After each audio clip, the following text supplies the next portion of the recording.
Ako nga pala si Chris at nililibot namin ang Pilipinas at ito ang kwento ko. Ilang araw na din kami dito sa bayan ng Burungan at napakadaming lugar na ang napuntahan namin dito. At halos maikot na namin ang lahat ng atraksyon dito mula sa napakagandang dagat, lagoon, kuweba hanggang sa nakakamanghang isla ng Divinovo. At sa video na to ay narating natin ang liblib na lugar ng Ilawud at napakaganda ng ilog dito at siguradong mag-e-enjoy kayo sa journey na to. Kaya ito ang mga ganap dito.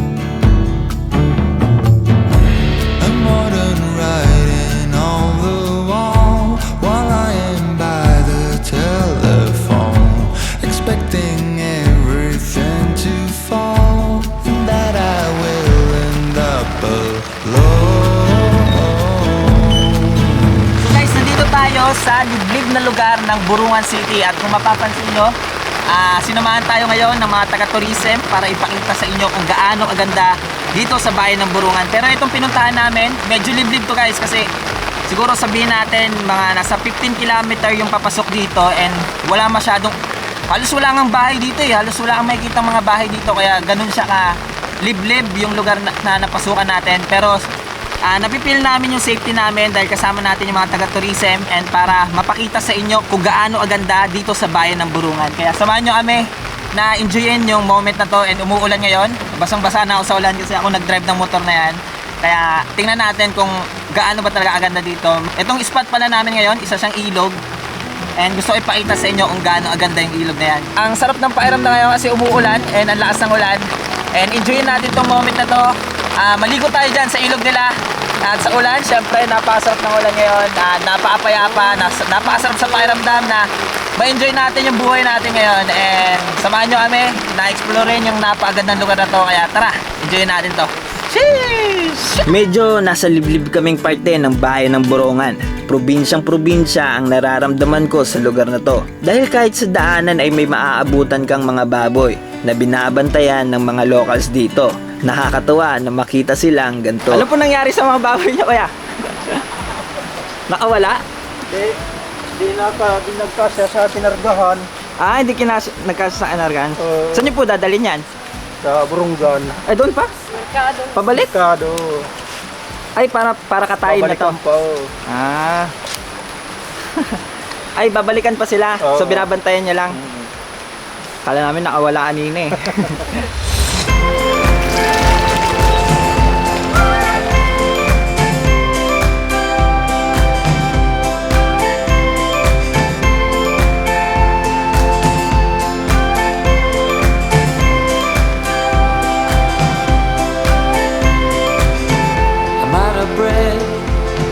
You whisper gently to the silent trees.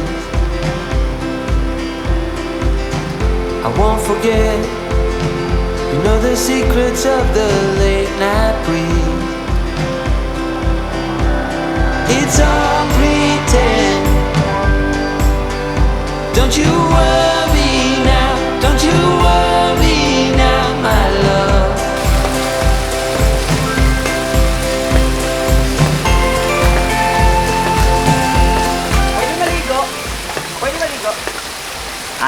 Maliligo ako dito kasi hindi ko mapigilan sarili ko. Tingnan nyo naman kung ano nasa likod natin. And diliguan talaga natin yan. Kaya tara, samahan nyo ako dito. Enjoy natin itong moment ito. Napakaganda ng alikasan. Nato! Ang lamig! Ang lamig! Let's G! Let's G!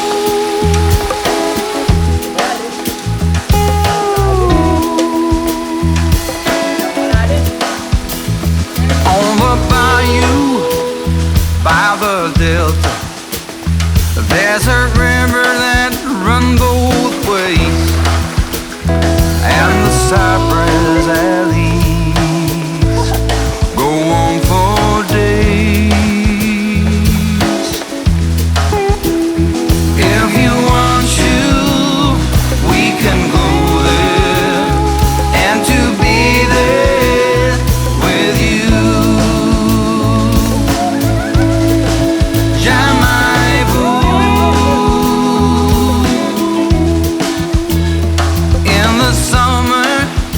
napakalamig ng tubig dito.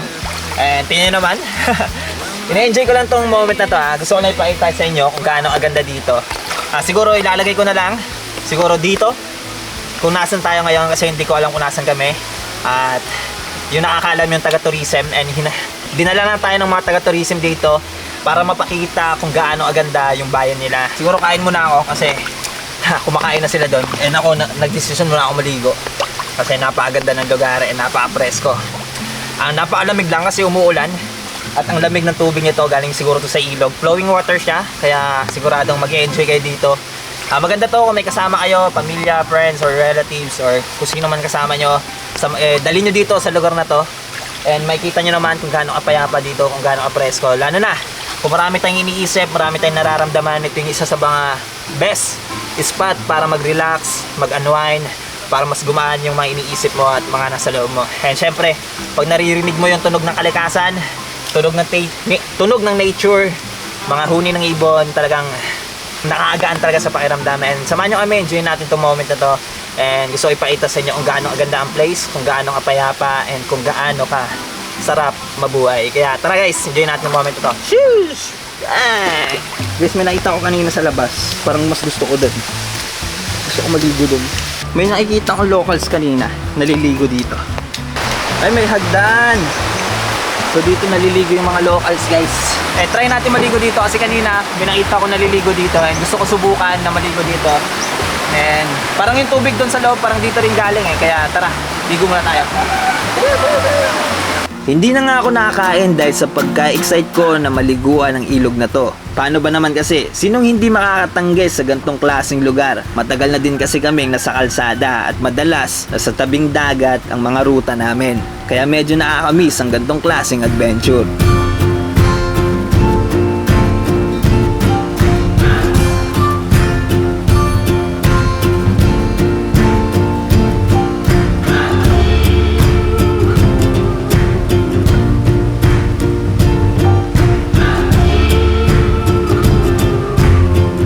Yung mga taga dito, dito na sila naliligo, dito sila siguro naglalaba. And tingnan naman kasi kung nasan tayo ngayon. Nakikita nyo kung gaano kaganda yung lugar nila. And dito, papakita ko sa inyo ngayon, maraming bahay dito sa paligid. And hindi ko alam kung gaano kadaming tao dyan na naninirahan dito. Kaya sure ako na dito sila naliligo, dito sila naglalaba. Gaano kadami mga ano dito, bahay? Mga abot ng mga 100 houses dito? Siguro. Eh. Utantis. Nagit 400. Ay, lagpas to. Baka mga 100 houses nga to, no? Sige. Dito kayo naliligo tayo. Oo. Lalaba din, dito rin. Grabe, solid kasi, no? Wala nang ibang ano dito, liguan? Ito lang? Mayroon doon. Saan? Sa sa may dam. Mas malalim doon? Kasi, lang. Yung patak lang ng galing sa dam. Saan po banda? Diyan lang. Ay, sa loob. Oo. Papasukin pa. Okay. Thank you po tayo. Nagtanong lang ako saglit mo. Kasi nahiya ako ba, nagbablog ako dito. Nakakayaan tayo kasi nasa...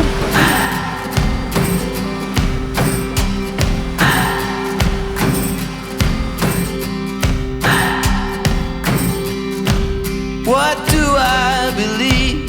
What makes me feel it? To write you this song. 2 hours a day, 5 months and a year. Oh, I loved you too long.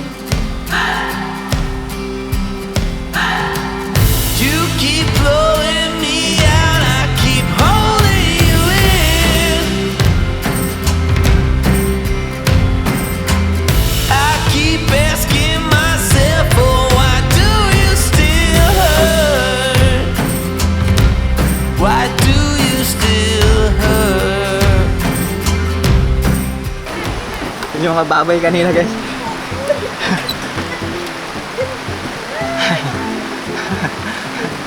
Napasok na!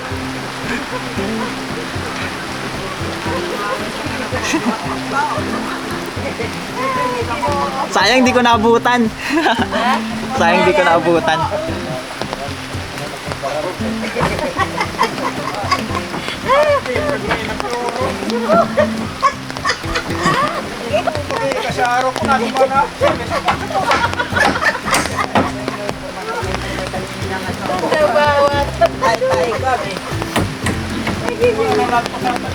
May daanan po dyan pa ilog?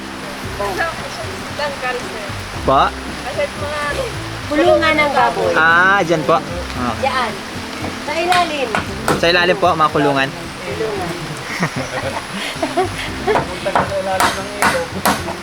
Nakakatuwa kasi sabi ko, ilagay sa supot-supot. Ay. Payapa. Payapang kaisipan sa magulong sanlibutan. Ito lang ang masasabi ko sa lugar na to. Dahil sa sobrang tahimik ay makakalimutan mo saglit ang mga problema mo. Napakasarap mabuhay at maramdaman na nandito ako sa pagkakataon na to. Habang nakatingin ako sa kalangitan ay madaming tanong sa sarili ko at sa buhay na meron ako ngayon. Pero masaya ako na maramdaman ang buhay na katulad dito. Isang oportunidad na makalibot sa ilang lugar at madami pang lugar sa Pilipinas. Shook me to the core. I ain't gonna live like that, no.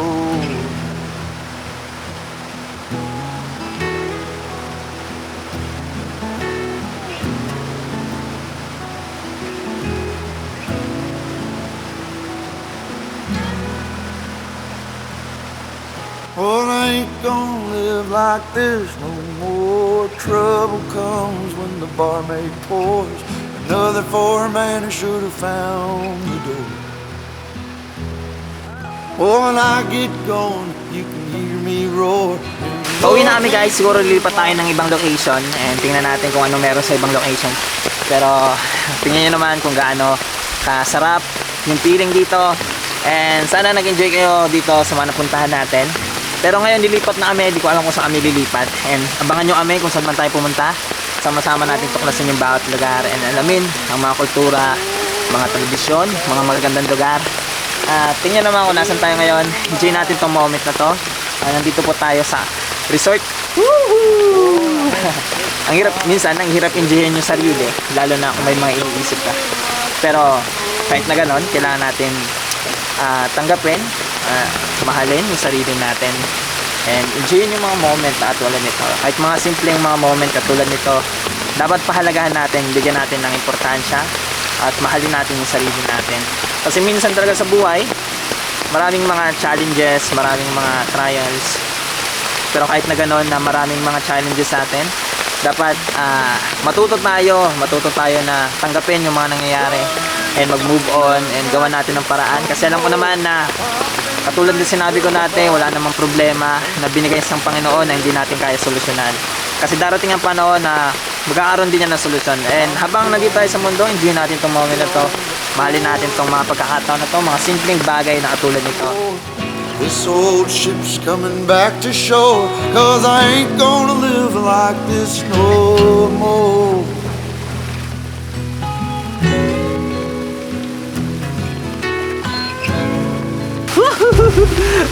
Ang lumig. Guys, napakalamig ng tubig dito and nasa gitna po tayo ng gubat. May drone sana kami nahiram, kaso lang hindi namin mapalipad kasi umuulan.